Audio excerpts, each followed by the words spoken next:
ദൈവത്തിന് സ്തോത്രം, ദൈവത്തിന് സ്തോത്രം. മോൻ്റെ എൻ്റെ മോൻ്റെ അത്രയേ ഉള്ളൂ. നിന്റെ അഭ്യർത്ഥന ഞാൻ എവിടെ പോയിട്ട് വന്നപ്പോൾ അവിടെ കിടന്നു. ഞാൻ അതിന് വായിച്ചപ്പോൾ എൻ്റെ ഭയങ്കരമായിട്ട് എന്നെ സ്പർശിച്ചു.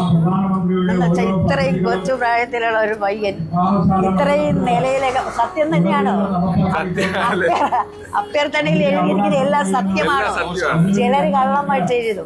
അതുകൊണ്ടാണ് ഞാൻ എടുത്തു തോന്നിച്ചത്. സത്യമാണല്ലോ. അപ്പൊ ജാതിയെ നോക്കരുത്, മതത്തെ നോക്കരുത്, പാർട്ടിയെ നോക്കരുത്, സത്യസന്ധത നോക്കി അതിന്റെ ചുറ്റുപാടുകളെല്ലാം നോക്കി നന്മ ചെയ്യണം. ഞാൻ വിശുദ്ധ വേദഗ്രന്ഥത്തിൽ വായിച്ചത് യഹോവ ഭക്തന് ദീർഘായുസ്സുണ്ട്. അപ്പൊ നിനക്ക് ദീർഘായുസ്സുണ്ടാകാനും നന്മ വരാനും വേണ്ടി ഈ ജനത്തെ എല്ലാം പരിപാലിക്കണം. അല്ല, ഇതെല്ലാം വായിച്ചു നോക്ക് മക്കളെ, നിനക്കുള്ളതാണ് ഇതെല്ലാം. വായിച്ചു നോക്ക്, വായിച്ചു നോക്കും. എന്റെ ഹൃദയത്തിൽ ഓടി വന്ന വാക്കുകളാ വായിച്ചു നോക്കും. വായിക്കുന്നതൊക്കെ എല്ലാം എടുത്ത് ബാക്കറ്റിൽ വെച്ച് നിനക്കുള്ളതാണ് ഇതെല്ലാം. എപ്പോഴും വച്ചേക്കണം. ഇങ്ങനെ ഞാൻ മരിക്കുമ്പോഴേ ഈ ഒരു വാക്ക് എനിക്ക് അനുശോചനം പറയണം, അല്ലേ? ദൈവം എന്താണ് തീരുമാനിക്കുന്നത്? അതന്നെ, അത് തന്നെ ഉണ്ടെങ്കിൽ ഞാൻ നേരത്തെ പോകുന്നതാണ്. മുഴുവനും നിനക്ക് തന്നെ, ഇതും നിനക്ക് തന്നെ. ഇത് എടുത്തരേ, എടുത്തോ, അവസാനം ഇതാണ് കേട്ടോ. അവസാനം ഇത് നന്നായിട്ട് വായിച്ചോളണം. ഇതെല്ലാം നിനക്കുള്ളതാണ്, ഇതെല്ലാം നിനക്കുള്ളതാണ്. എന്തുകൊണ്ടാ ഞാൻ അത് വായിച്ചത്? എന്തോ ദൈവഗതം നിന്നിലുണ്ട്. നീ അഭ്യർത്ഥന വായിച്ചത് സത്യമാ പറയുന്നത്. അപ്പൊ ഇത്രയും നിന്നെ എനിക്ക് അറിഞ്ഞൂടാ, നിന്നെ ആരെന്നും അറിഞ്ഞൂടാ. പാട്ടുകാരോട് ചോദിക്കണം. എന്റെ ഇതാ സുധാകരനുണ്ട്, അത് പരിചയമുള്ള ആള്. പുള്ളിക്കാരൻ്റെ ചോദിക്കണമെന്നൊക്കെ മനസ്സിൽ വിചാരിച്ച് ഈ വഴി ആരാരെന്ന്. അപ്പോഴേ പിന്നെ എന്റെ മനസ്സിൽ തോന്നി ഏതായാലും ഇവിടെ വരുമല്ല, അവനൊരു സന്ദേശം കൊടുക്കണമെന്ന് വിചാരിച്ചു. പക്ഷെ നിനക്ക് ദൈവഗീതം ഉള്ളത് കൊണ്ടാണ് ഇത്രയും വിശാലമായ ഒരു സംഭവത്തിൽ നിനക്ക് തരാനും രണ്ടു വാക്ക് സംസാരിക്കാനും അവസരം ദൈവം ഒരുക്കിയത്.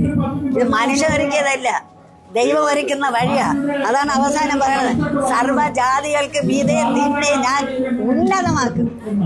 പോരെ പോരെ, നീ നല്ലതേ ചെയ്യാവൂ, നന്മ പ്രവൃത്തിയെ ചെയ്യാവൂ, ദീർഘായുസ്സുണ്ടാകും, എല്ലാം നന്മയുണ്ടാകും. കേട്ടല്ല, ഒരുപാട് പേര് എന്നെ അറിയുന്നവരുണ്ട്, പക്ഷെ അറിയാത്തവരുണ്ട്. മുഖം മറച്ച് ജീവിക്കണം, അവനറിയാം. സുധാകരനറിയാം. സുധാകരന്റെ കടയിൽ ചെന്ന് ഇതേപോലെ ഒരു വാക്യം എനിക്ക് ഹൃദയത്തിൽ തോന്നിയത്, അവൻ ഇല്ലാത്ത നേരത്ത് അവന്റെ മേശയിൽ വെച്ചിട്ട് ഉണ്ടോ? അതിൽ എഴുതിയിരിക്കുന്ന എന്തെന്നാണ്? നിന്റെ ദൈവമായ യഹോവ നീ പോകുന്നിടത്തേക്കും നിന്നോടുകൂടി ഉള്ളത് കൊണ്ട് നീ ധൈര്യമായിരിക്കുന്നു. ഉണ്ടോ? എടുത്തോ, അത് അങ്ങനെ സംഭവിക്കും.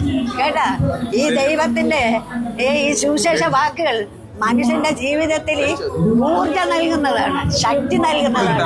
ഒരിക്കലും എടുത്തല്ലോ, ഇഷ്ടപ്പെട്ടല്ലോ, എപ്പോഴും വച്ചേക്കണം. കേട്ടോ മക്കളെ, എപ്പോഴും വച്ചേക്കണം. ഈ സമയം നിന്റെ ഹൃദയം ഈ ഹൃദയം സഞ്ചരിക്കുന്ന ഈ സമയത്തെ ഒരു അല്പാശ്വാസം നൽകുവാൻ ദൈവം എന്റെ ഹൃദയത്തിൽ തോന്നിപ്പിച്ചില്ലേ? അതല്ലേ വലുത്, വലുത്. സ്തോത്രം, അനുഗ്രഹിക്കട്ടെ. എന്നാ വരുന്ന ഈ പ്രാവശ്യം മെമ്പറാക്കിയത് കേട്ടാ, ഈ പ്രാവശ്യം മെമ്പറാക്കിയത്. ശരി, ഓർമ്മയിൽ വെച്ചേക്ക്. വാ വാ, റെഡി. ദൈവം അനുഗ്രഹിക്കട്ടെ. കർത്താവായ യേശു ക്രിസ്തു നിന്നെ സർവത്തിലും അനുഗ്രഹിച്ച് വലുതാക്കി ജനങ്ങളെ നന്നാക്കാനുള്ള ഒരു വലിയ ഹൃദയം തരട്ടെ, അല്ലേ? ശുദ്ധ ഹൃദയം. അത് മതി. ജാതി നോക്കരുത്, മതം നോക്കരുത്, പാർട്ടി നോക്കരുത്, ഒന്നിനെ നോക്കരുത്. സ്വതന്ത്രൻ കേട്ടല്ലോ.